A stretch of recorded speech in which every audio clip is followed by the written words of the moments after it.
لي اوردر لبس من اكتر مكان أنا كان نفسي يبعت لي شغل او يعمل معايا ريفيو. بصوا، يعني ده اول ترنج كده من عندهم. عايزه اقول لكم الترنج خطير خطير، انتوا مش متخيلين أنا فرحانه ازاي بالريفيو ده. الترنج خطير والماتيريال بتاعت الترنج خطيره يا بنات. انتوا عارفين طبعا ان انا مش بحب اصلا البس الترنجات الطويله، بس بجد ده طلع تحفه. بصوا ليه فتحتين من الجنب، لونه رهيب، ولقيت الكوتشي ده لايق عليه قوي. بجد الترنج خطير، وليه كده جيب من قدام، لا حلوة قوي قوي قوي قوي قوي. والماتيريال بتاعته قمر، والترنج تقيل وقمر.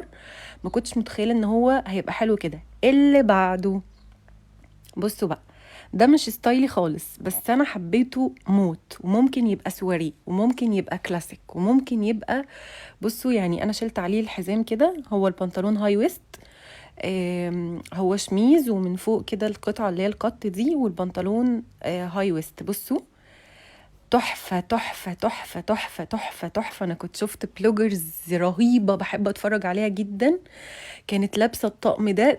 بجد كان نفسي إن هما يتعاملوا معايا، والحمد لله رب العالمين. اللي بعده، بصوا بقى البنطلون القمر ده. البنطلون بقى ده برضو هاي ويست، بس ليه جيبين، التاني ما كانش ليه جيبين.